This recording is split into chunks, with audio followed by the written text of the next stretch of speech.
if you're already seeing us. The event seems to take, here we are. So we are live. So I think at this point, we're just going to say hello to everybody and hope that the technology does what it's supposed to do and allow you to all enter Webinar Jam. And yes, I think I can see people coming in. Welcome everybody.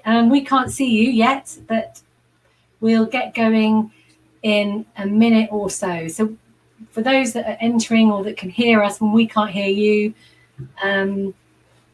do click on your chat box. And I'm going to say hello to everybody on the chat box before we introduce ourselves. And we would love, me and Kate, to hear where you're connecting from. So I'm just going to put here, hello everybody. Oh, hello. Hi. Oh, Canada. That's amazing. Welcome. Hello, everybody. Welcome, Jacqueline. Hi, Jan. Cheryl. Ottawa. Veronica. We're in a surprising heat wave here, so we're feeling a little overwhelmed by the heat. Melting, yeah. Sweltering Stockport. Lovely. So, so we just wait another 30 seconds or so. So this is Webinar Jam, not Zoom. And as you can see, the messages come in from the top part of the actual screen and not the bottom part. Great. Okay. And okay. Scottish So we're going to get going then. Thank you so much for joining us. This is a 45-minute webinar called Nature Play and the Therapeutic Space. And my name is Marina Robb and I run Circle of Life Rediscovery, and Kate is a director and she'll introduce herself as well shortly. My passion is getting people outdoors from all ages and all backgrounds. I've actually been recently called a green practitioner, which is working with the health sectors and taking this work outdoors. So really delighted to have the opportunity to share a little bit with you today. And over to you, Kate. Yep. Hi, I'm Kate McCart, and my original background was in arts education, and then I retrained as play therapist, and with that became more of an outdoor play therapist, and have been working with Marina for several years now, and as she said, a director of Circle of Life Rediscovery. And I just feel totally committed and passionate about nature and getting outdoors and, I don't know, realigning ourselves with it. Thank you. So we like to begin all our webinars with just a tiny bit of gratitude. And actually today mine is to wind, because without a little breeze behind me, I would be incredibly hot. So I'm grateful to the element of air. That's my gratitude. Kate? For me, I guess it's water. Water. Yeah, water. There we are, the elements. Just plunge in some. So once again, thank you for joining us. So the intention today, this is Nature Play 3. So we've actually been running a couple of webinars. There was Nature Play 1 and Nature Play 2. And today we had the thinking to actually share with you a little bit of the thinking that underlies a lot of our work. And in particular, to talk to you a little bit about the training that we offer, which is actually a 2-day training, a direct training, which is Nature Play and the Therapeutic Space. Now, please use the chat box for any questions, and hopefully we get a chance to address some of them. That's the intention. So I'm going to start the presentation, and here we go, and hopefully it will work. So here we are. We've now become little boxes in the screen. So welcome to this webinar. And the next one is just to tell you that we hope to be taking this into the outdoors. And actually, Kate's going to talk a little bit about how do we take it outdoors in these times, and considering some of the guidance about that. You will get a recording of this, so please don't worry if we're going a bit fast. We're really trying to cover, I suppose, skim over a lot of the key things that we'd like to share with you today. So webinar 1, what we did is we looked at this idea of the nature play continuum and really thinking about this non-directive and directive play approach, and really discovering why is it so important to have this non-directive approach, and what are the kind of attributes that come when you actually have this person-centered approach. We also talked about the whole child, the whole person, and how this work really tries to work with the whole of who we are and not focus on just one aspect. And that is really essentially about growing us in all those directions, and how nature can do that and support that practice. We went into a little bit about a key skill that we call reflective language, and gave some examples, live examples of that on the other webinars. Again, you'll be able to access that should you wish to.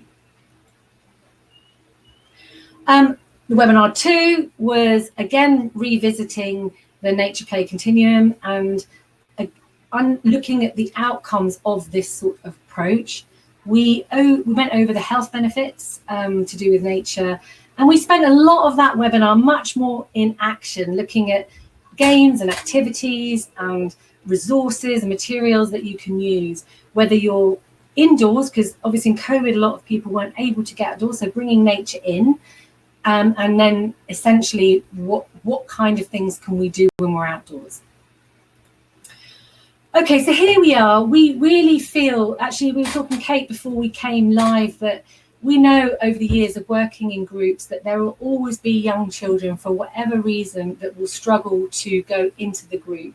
So this particular training and this webinar is just asking a little bit of why that might happen, but also how can we support young people to feel part of a group. And in a lot of the health work, we would look at the importance of social inclusion, you know, and that for our well-being. So today we're going to pick out 3 key trunks. We also love trees, so we're trying to make everything connected to trees. And we're looking at the 3 trunks, which is nature connection, personal development, and cultural education. And although we won't often be explicit about that, as an organisation and as a team, we are always considering those 3 elements in the work that we do. We think it's essential for overall well-being. And again, these underlying roots, how do we become who we are, you know, and what supports us to become, I guess, the best version of who we are? Essentially, why nature? What's the role of nature? This could be a year's course, but we're going to really look at some of those essential qualities, I suppose, that nature brings in order to really support us so that we can learn and feel part of a system, part of a community that values us. And then some of the thinking about the theory behind this work. Okay, so we're revisiting this nature play continuum. We've used a different set of pictures today. And today we wanted to just kind of highlight that within the continuum, we have sort of two ends, if you like. And that on the left side is a sense of the importance of that being quality.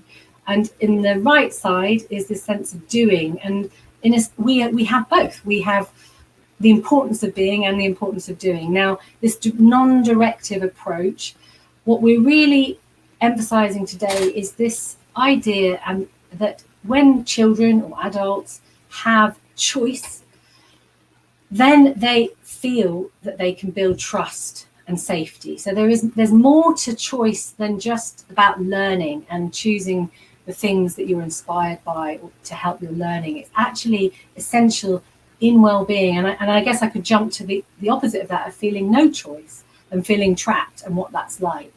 So we, you know, and how horrible that is. And actually a lot of our systems don't allow that essential choice. And as a grown-up, one of the things I'm trying to cultivate is knowing where I have choice and actually implementing that choice. And that could be both in my behavior, in the choices I make in my life, and so on. And those words are quite key, like agency, autonomy, sovereignty. And we use them in early years, but we also use them as an adult to actually, well, how do I actually achieve that? And where does it start where does it start that actually limits those qualities and choices? So again, something to think about within this continuum. Relationship to nature. So let's all about getting out of the box. And over to you, Kate, I believe. Yes. Yeah, well, getting out of the box. I like that term because, whenever I'm inside a room, I do feel like I'm in a box. And, I think for children at the moment, if they have been fortunate enough to be able to get outdoors with parents or carers, that has made a huge difference to this whole strange world that we're living in at the moment. And we can't avoid dealing with COVID, obviously. We need to, as practitioners, as parents, as training facilitators, we are going to be dealing with this for some time, I feel. And we would really, we are looking at the ways that we can ensure the safety of anything that we're doing. And the guidance on screen now is actually from the British government, should I say the English government.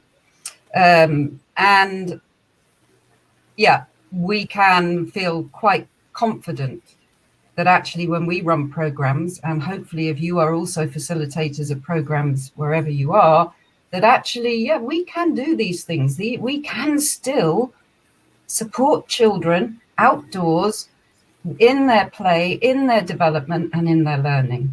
Okay. And these are rules. These are the rules that the English government has set out.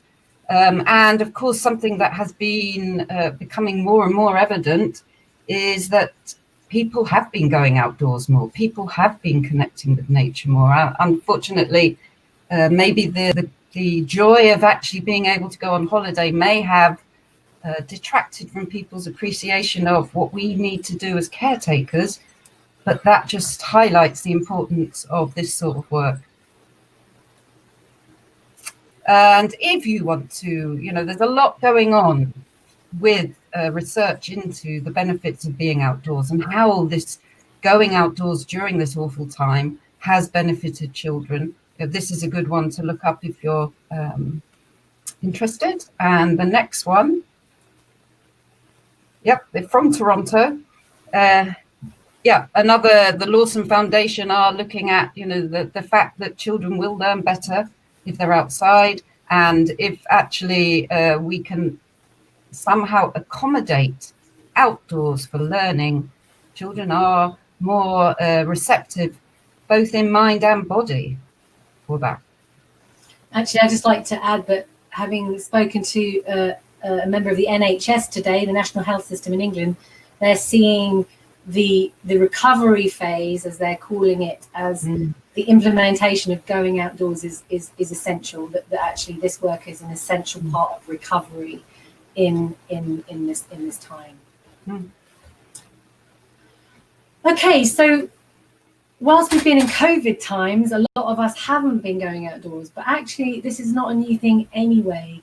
What the research has shown is that our roaming radius has been severely reduced over the last 60, 70 years or so, to the point that children are not even leaving the door anymore. And that there's lots of reasons for that, but it's important to understand that it's not just COVID, it's actually our society has been reducing the opportunities for children to be outdoors and have their own experience. And in other settings, we might discuss that whole idea of wild play that is almost virtually eliminated. And that what that means is that wherever children go, there's an adult looking at them. Whereas most of us still, if you're past your 50s and above, and our parents and grandparents will certainly know that they spent a lot of their time away from the gaze of the adult. So it's a serious thing that young people are not getting their own experience on their own, and they're certainly not getting that outside. So just a couple of pictures here just to break up the webinar, and I just draw your attention a little bit to the bottom right picture, which you can hardly read, but if you get the recording, you'll be able to blow it up a little louder. So what we're really saying here is just a reminder of some of those benefits of being outdoors. And Kate in a minute will be talking about, the senses again and the importance of the senses, but it's not, it's the increase in the senses is one aspect. We have huge stress reduction from being outdoors. We know that actually there's a huge increase in the sense of community by gathering in nature. And what I'd like to emphasize is the community isn't just human, it's also the non-human community. And in another time, we might look at that whole place attachment and the value of place attachment. And because we know that a lot of our problems come from human relationships, not necessarily natural relationships. There's this sense of building resilience that can happen in the outdoors. This word is used so much, that idea of bouncing back or keeping going. Well, we can't really learn that if everything is comfortable, which again is commonly called the cotton wool generation. I don't know if that's true, but what I do know is that it's in that edge of that comfort where we grow, and nature can do that in simple and complex ways, from climbing a tree to going into a space that you don't normally go into that feels different. And so it offers huge opportunities for that.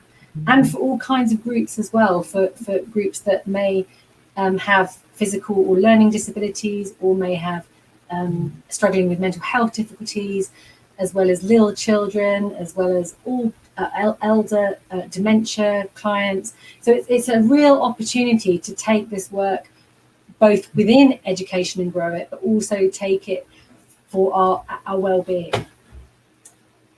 So just wanted to mention this about what we're calling a nature-centric model. So when we're working, we will, let's say if we're on the training, we'll use nature-centric models to frame certain activities. So it's a very embodied experience on the training.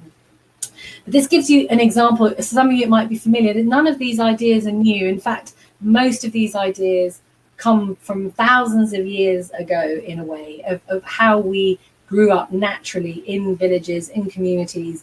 And of course, those communities would have been in a natural environment. We're biologically primed, it's like physiologically primed to respond to nature and to grow in nature. In fact, there's only a kind of a centimetre of time that we've been taken out of that context. So it's worth bearing that in mind. So within this nature-centric model, it actually starts to talk about life, the whole of life. And instead of it just seeing of life from birth through to death, just as the human journey, it also creates a map of placing us within the natural world as well. Often, different cultures will do this in different ways, but in this culture, on this land, often birth was associated, for example, with the east, which would be associated with the rising sun, which is like new beginnings. So what we do is we might create activities that are more appropriate to new beginnings, or activities that are more appropriate to the sunset and how that feels differently. And then one thing to just really notice is that we are all somewhere on this cycle. Some of us might be in late adulthood, some of us might be in early adulthood, and just like the natural world, we're having a full experience of that moment, if you like. So what we will almost often talk about when me and Kate will offer this work, we'll consider what phase of life are we at, and how does that actually affect the activities that we might offer, or might offer is the right way of saying. And then the other layer to that, which we'll go into a little bit in a minute, is the absolute understanding that our journey through life will give us some kind of baggage. None of us get away with not having this baggage, and that we have to live with that in some way. Some of us have the support to do it better than others, and part of the journey as a practitioner of this work is to have that reflexive aspect where we really can see what it was like for us, and where we struggled and where we didn't, and we can frame that within a life cycle. So that's one example of one wheel. Okay, so clearly when Marina talks about, that we do all pick up negative experiences along our way, and our body has a particular way of dealing with what seems like a threat, what seems like a negative experience that will affect our well-being. And the stress response is there really as our protector. However, if we overuse it, we are going to become the prisoner of it. And this is a great diagram. I mean, obviously, it's down to you to read and see exactly what stress, or really stress is the grown-up word we give for fear, is doing to our bodies. If you could, yeah. And this is, you will all know, I'm sure, of the nervous system, the two sides to our nervous system. And stress is involved with the sympathetic nervous system. And again, it is there to help us and protect us. But if it's overused, it becomes our destructor. And we need to encourage ourselves to activate our parasympathetic systems. We need to know and find out what are the methods, what are the things we can do to bring ourselves back down. And if we can look at ourselves and find our own, you know, for me, I know it's sitting outside or walking outside, being outside. You know, maybe it's diving in the sea, maybe it's, you know, canoeing, whatever, but actually being outside immediately seems to stimulate parasympathetic nervous systems, which is what is being recorded now through this, you know, this peculiar time that we're all living through, is that people are saying getting outside makes them feel better. And yeah, here it is again, two nicely cartoony type pictures of the same thing. We need to help our children find this. You know, this is when we talk about resilience. Really, we're talking about this ability to not let the sympathetic nervous system govern us. We need to find ways of, ensuring that we can activate our feel-good hormones. And here you can see they're suggesting meditation, visual positive healing images, breathing, progressive relaxation. I think it goes without saying, really, that all those things happen immediately you're outdoors, in a park, in a garden, in a forest, on a beach. I won't go on. And as Marina said earlier, one of the reasons why, you know, this nature play in the therapeutic space kind of emerged from our work together. We've been working together with groups, teenagers, young people, adults, for quite a long time now, many years, in fact. And also in my job as a trainer of play therapists, you know, it became clear that if you take and my experience as a teacher, there will always be children within a group who seem to struggle to be in the group. I'm not going to elaborate on, you know, what the psychological reasons might be behind that now, but what we do know is that they're in a state of stress, that they are in a state of fear, they're not feeling safe, and they will, therefore, their sympathetic nervous system, you know, will help kick in to fight, freeze, or flight. What do you do when you're a facilitator with a group of children outdoors and you have a child who wants to run, or who wants to just start a fight, or who is just withdrawing and not taking part in the wonderful activities you've organized? That was the problem that people kept bringing, I would say, to me, like, well, what do we do? What do we do? So this idea of needing to provide a safe space within a group emerged. And you can see some ideas. And of course, we'll go into it more when we are training. And the other bit of, I think, wonderful knowledge I've gained over the years through looking at neuroscience and so on is that actually we are what we sense. You know, these amazing things we have, our eyes, ears, nose, mouth, and all of this skin, including, you know, our very clever fingertips. These are the things that help us build our memories. You know, every time we have an experience, we're having a sensory experience. If we limit our sensory experiences to inside four walls with screens, we're limiting our memories. And right now, I'm worried about, you know, my grandchildren's weird memories of this time. And I think that if we can counterbalance the stress and fear that is around at the moment with really positive sensory experiences, such as you can see in these photos. I mean, obviously, we may not all have these wonderful places to go to, but we will all have a space where there is life. And once a child, if we can engage a child in looking at how the ants will go into their hole and how they work together, if we encourage children to be curious, it will help generate these positive feelings. And as Marina was saying, it gives them that autonomy, their choice. You know, they can choose which tree is their tree to sit under, and so on.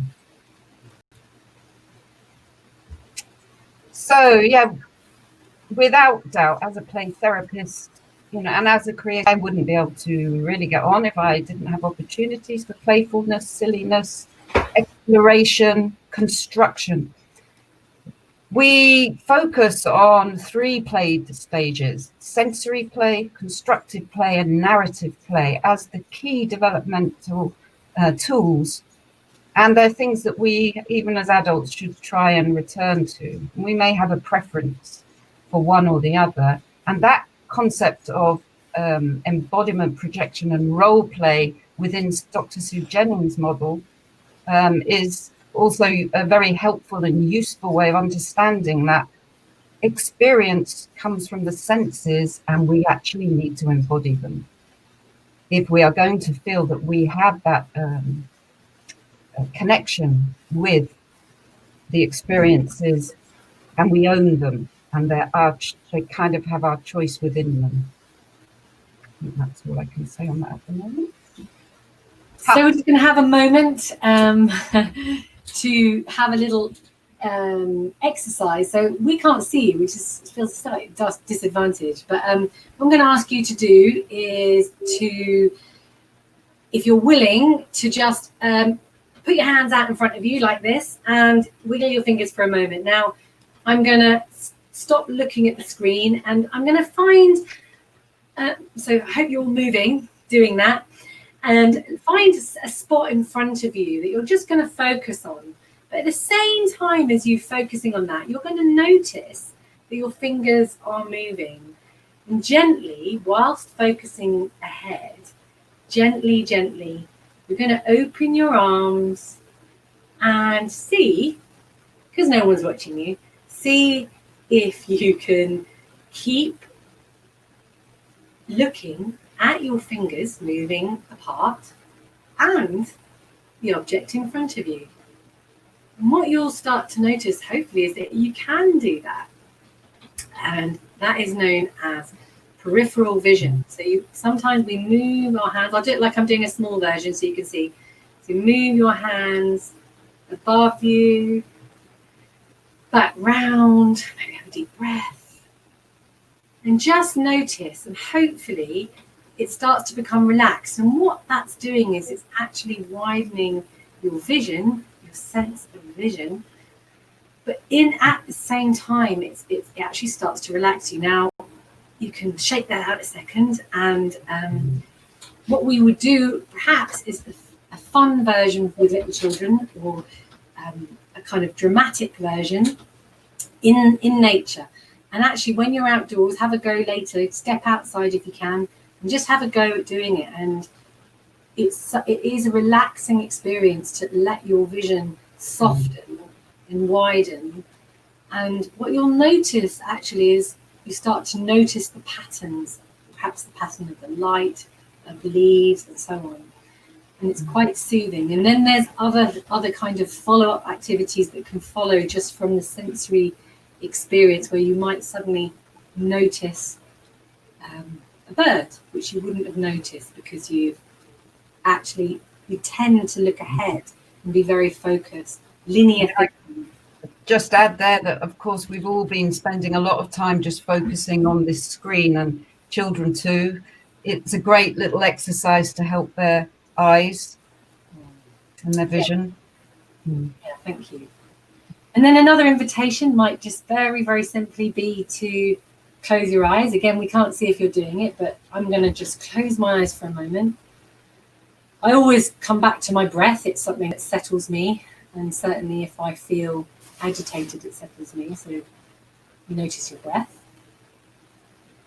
And see if you can smell anything. So draw your mindful attention to a sense of smell.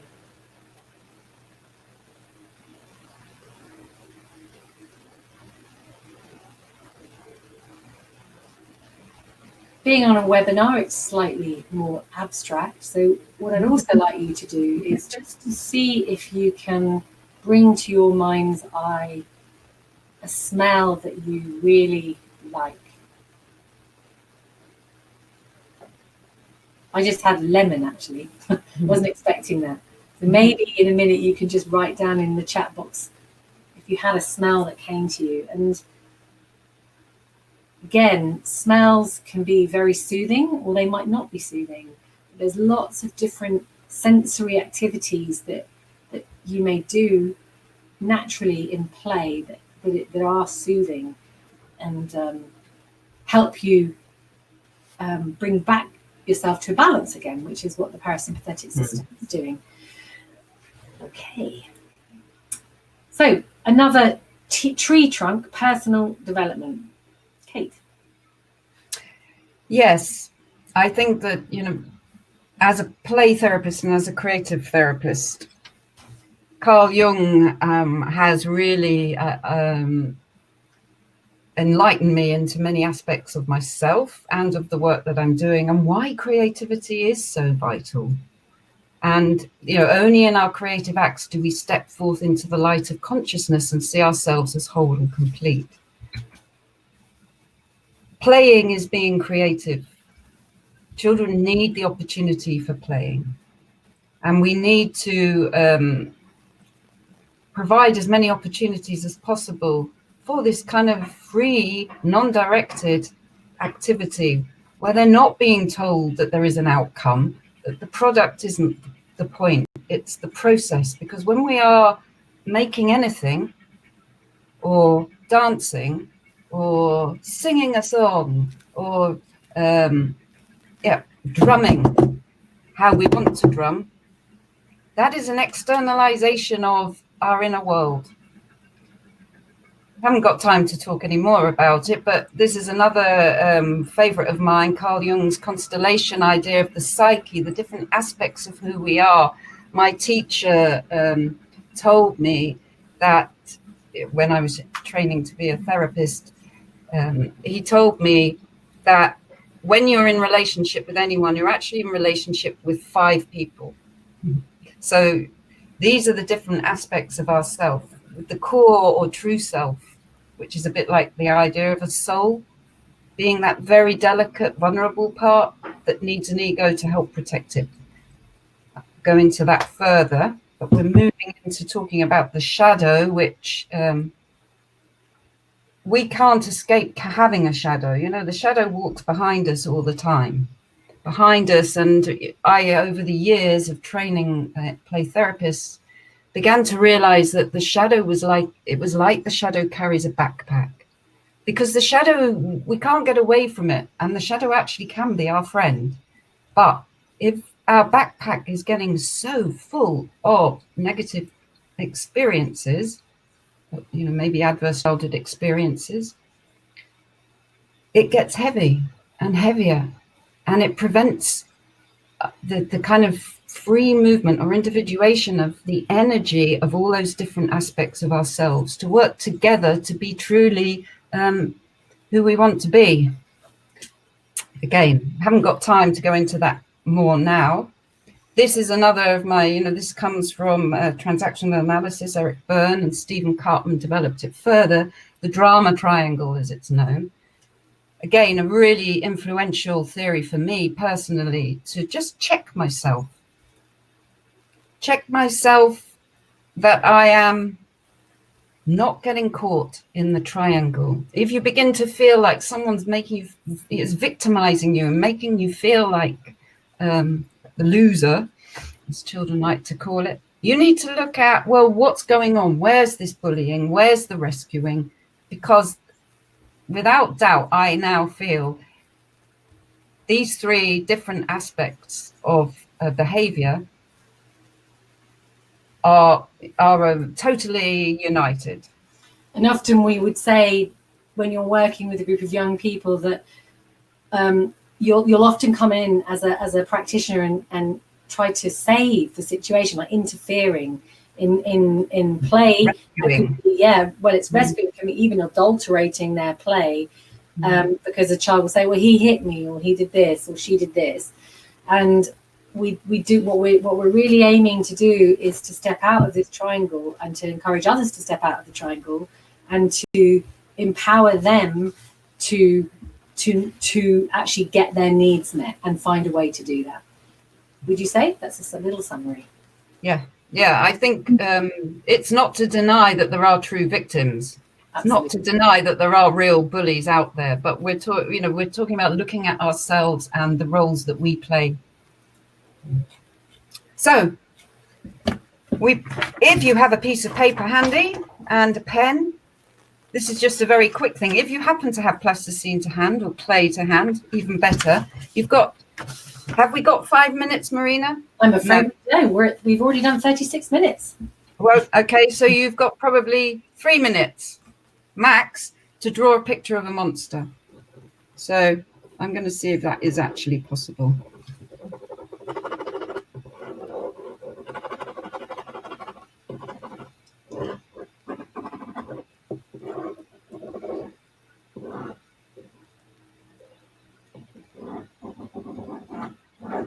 Okay, it's quite scary, mine. Is that 2 minutes? Not quite.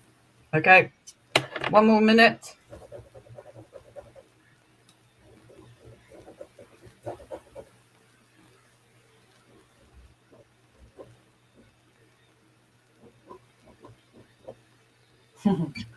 Okay. And whoops, get it in the right place. There's my very scary monster, which worries me because, as I've said, anything we do creative is actually an externalization of our inner world. So obviously this is a very hot and probably quite cross monster. Yeah. It's all, yes. Interesting. So, why be scared? This is a little message from my shadow, perhaps, that it's not feeling that comfortable, that there is a little bit of an edge there, because it's a good exercise. And that's why children like to draw monsters or play monsters or watch monsters. It's it's useful. It's useful, and we can befriend it. The more I look at it now, the more I think, oh, actually, maybe you just need something to eat or drink. Something like that. So you can begin to have a conversation with that monster if you want. Thank you. So as Kate was saying, we all have fears, and essentially a lot of the key emotion that drives us is fear, whether we're conscious or unconscious of that. And certainly in my personal exploration of the triangle, the drama triangle, or supervision or therapeutic work, to be able to meet the fear and to be vulnerable enough to ask for help is one of the key ways forward to get my needs met. So there's a lot of profundity, if that's definitely not a word, but you think you know what I mean, a lot of depth to this work, essentially, and especially when we're working and offering a service to young people, and to honor that while there may be a display of challenging behaviors that are difficult, that are not considered appropriate, but often beneath are a set of emotions, and that's something we will explore in the training as well. Mm-hmm. So we didn't want to miss this bit, this kind of thread, this other trunk of cultural education. And I think particularly we've been really shown during COVID with the riots in America and the raising of awareness with Black Lives Matter across all sorts of different issues, that actually this oppression exists, and it doesn't just exist within family units, it exists also as a society. And I think what we wanted to name, we don't go into this deeply in the training, but we want to acknowledge that this informs our work, that we accept that there are limits sometimes to what we can see and know because of our background, our cultural background, and that, yeah, there is a commitment to reach out and learn and keep learning and having others shine a light on the areas of us that we're not able to see at certain times. But we acknowledge that that's the case, and that will always be the case also for the young people that we're working with as well. It's a big kind of statement here, decolonizing our minds, but again, it's about recognizing, and Kate mentioned the word adverse childhood experiences, traumas. Some people feel more familiar with that use of that word. Some people might not recognize that they've had traumas. But at the end of the day, there are many, the traumas may be personal to what's happened within their, either they've had an accident or experienced something, it might be within the family structure, or indeed it can be because of the society that surrounds them. And it seems more important than ever that when we think of the system around the child, that it isn't just the humans around, isn't just the humans around, it's the economic system, it's social system that actually really impacts our ability and the young people's ability to thrive and to have a voice. And part of our practice and ongoing practice is to be aware of that, so that we really, as teachers, as therapists, are constantly examining our lenses and recognizing that our lenses are often limited and that we don't know what it's like. For example, for me as a white privileged woman, I don't know what it's like to grow up in a council estate. I don't know that. But then as a woman, I've had other experiences. So to actually have lenses through which we start to acknowledge that the young people in our care need support with as well. So just to leave you with another couple of questions, we wanted to have a few little practical examples. We're at 42 minutes, but just to leave you, perhaps when you get this video, you'll ask yourselves, whose experience do you not listen to? You really find hard to listen to. Like that, I'm not, even if you don't go like that, internally you're going, I'm not listening to that, not listening. What is that in you? And what did you learn to see or not to see? And ask those questions.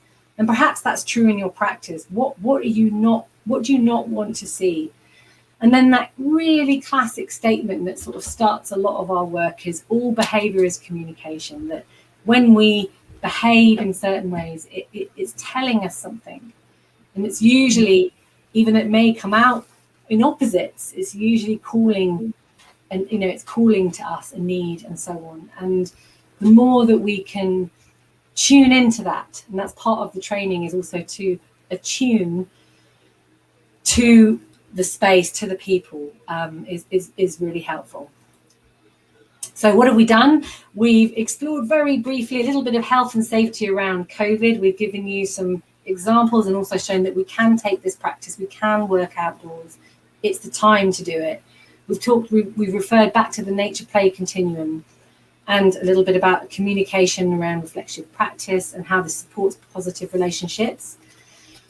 We've acknowledged that we have a shadow, and actually this work has helped unpack that, not as a therapist, though Kate is a therapist.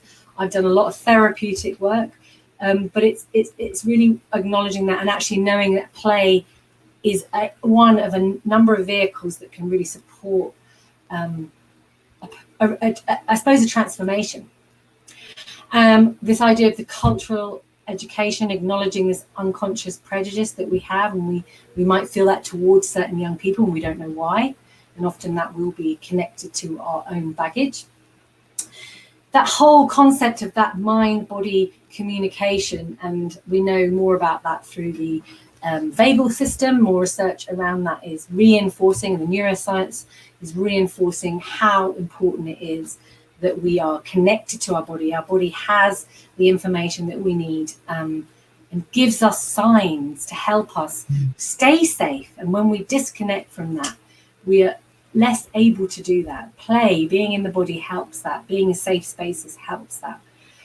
And acknowledging the importance of activities and ways of working outdoors, and that whole concept of the relationship being the essential thing, and the relationship to ourselves, that personal, the other being other people, but also the natural world, the system, bigger system, the ecosystem that surrounds us, and then that self, the relationship to the environment.